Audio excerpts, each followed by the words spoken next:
Hey folks, Twisha Christian here. I want to give you guys a quick update on Zion Oil and Gas and maybe what to expect. This week we are expecting another update and that could come at any time. So I just want to go over a little bit of information about the stock. I'm not a financial advisor. I'm just a researcher and I'm putting the information that I find and giving my thoughts and opinions. So what we are expecting this week, due to the information, if you've been watching this channel, you'll know that they get an update about every 2 weeks for the first, almost about the first 2 months. Every 2 weeks there's an update from Zion Oil and as far as how far they've drilled. And that's going to be very important in that update. You know, if they got to drill 18,000 feet, how many feet within the first 2 weeks, how far did they get? So that's going to be what we're looking for. So just to give a quick overview of the events news compared to the MJ01 drilling and then what we have as far as MJ02.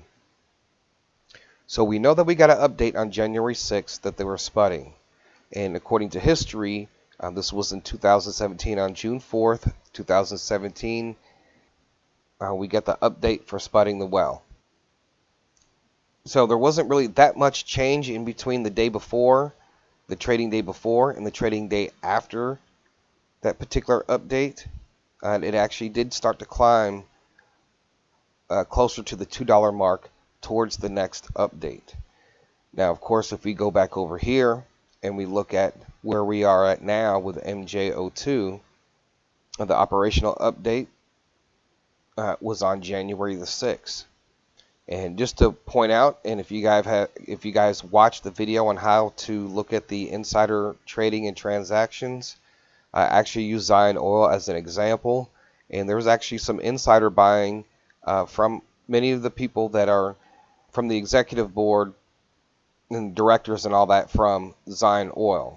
I think I tried to tally it up the best as I could. It was like almost 900,000 shares, somewhere close to there, that between all of them that they purchased of Zion Oil, and that was between the 3rd and the 11th. So we really haven't seen the same type of movement that we did the first time. And maybe first of all, people are learning their lesson, and we're learning about how the stocks operate when they're drilling for oil. We've learned how long the process could be, and it's something that several years ago I didn't understand. I just kept always hearing that they're going to strike oil. They're going to strike oil. When it does, it's going to be big and huge, and then we didn't get anything. Because this is a 5-month journey, because it does, according to Zion Oil, it will take 5 months from the drilling till they get the evaluation on the oil and all that. So it's going to take five months. And now it could take quicker. They could drill really quick. They could do it in miraculous time. I have shared studies in time frames as far as drilling for oil and how long it takes and what's the quickest time. There's a lot of other factors like the type of environment that they're in, type of soil, and all the sediments that are in there that could cause the drill to take a lot longer to get through certain types of rocks. So we are at that point where we're at that next update. And after the first update, we got the next update on the 19th of June, which was about 14 days later, and they were only 2,000 feet of 15,000 feet. And that stock actually reached a high of 395, and they ended up closing out the next day actually at $2.20. So that's what we're in here for, to take advantage of those, because guess what, folks? The stock is going to go up and it's going to come down. It's not going to go up to $5 and stay at $5. Just from history, we know that the price, it will come down. It may not come all the way back down to the dollar mark, but that's very possible this time around. I don't know how high it's going to go with everything that's going on with the oil markets. They're talking about canceling the Keystone, which would be very detrimental to the United States oil industry. It would be very beneficial for OPEC that the United States oil industry comes to a standstill.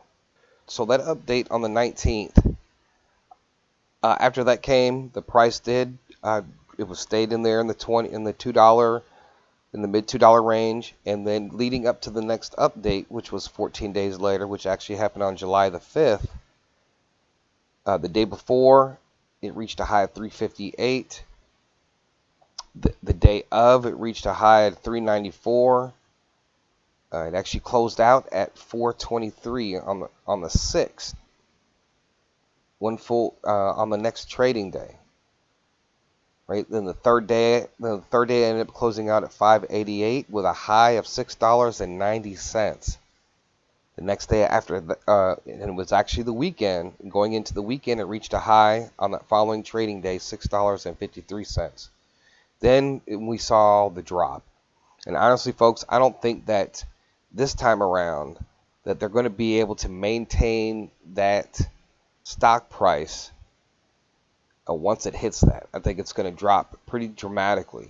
And a lot of people are going to be taking profits. You got to remember, there are tons and tons of people on Robinhood and Webull, and they have theirs, and they'll probably, if they even see like a $2 or $3 range, you might see some people start to really sell off, and a lot of those people can't reuse those funds to buy back in unless they're already set up on another platform. But for those who aren't set up, who want to get back in, if you're not set up to hurry up and get that money back over to the other account, like TD Ameritrade or E-Trade, you're going to be waiting some time. And I have shared the best and the fastest way to trade OTC stocks on platforms like E-Trade and TD Ameritrade is to do a wire transfer.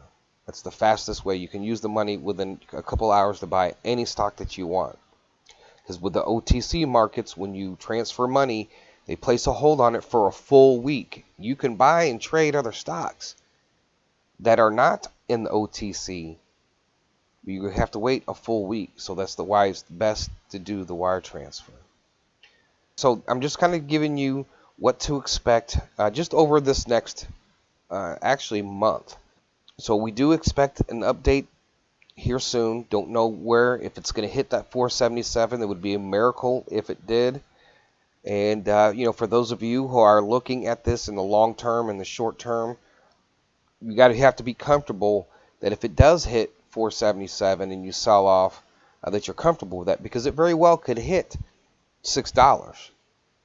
Right? Doesn't mean necessarily that there's a whole bunch of people buying at $6 knowing exactly where we are at, because of the amount of feet that they have drilled will be a great determination of where we are going to be at.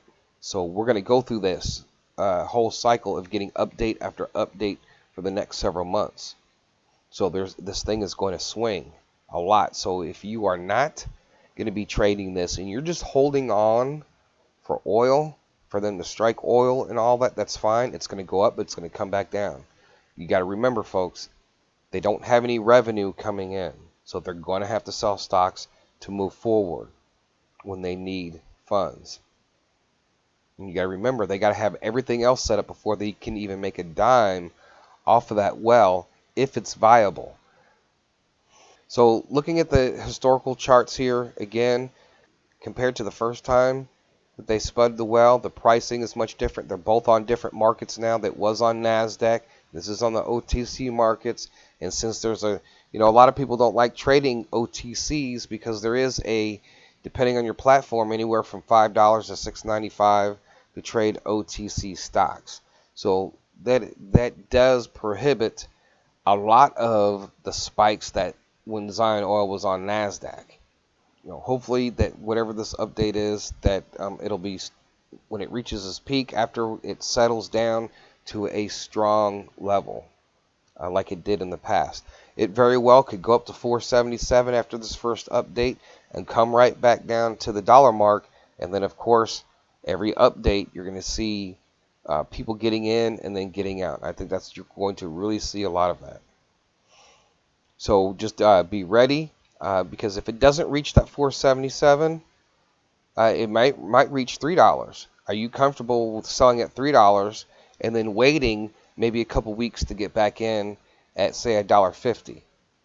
It's just an example, because it might not be till the next update after that that we actually see a 477. But I'm not going to miss out on an opportunity that if I don't think that this thing is going to hit 477 from the first update, then I'm just going to wait to see what type of high that this thing might reach. Of course, you'll have to be right there to watch that. Tomorrow's the first trading day from a 3-day weekend. We have a lot going on. We have the inauguration that's supposed to be coming up. And then you have supposedly all these things that are supposed to happen to the U.S. oil industry. So you might see a lot of those U.S. oil industry stocks drop, right? They might drop like a brick. And I, like I said, it might be an opportunity to get in very, very cheap. But whether or not if those companies will ever recover from that. The whole U.S. oil industry might just drop in general if there's no companies that are affected by the Keystone cancellation. Maybe their stocks will drop and you'll be able to get in, and then once those stocks recover, you'll take home a nice profit. So if you guys have any suggestions, leave a comment below. So anyways, folks, thank you for listening. God bless. And with that being said, Twisted Christian out.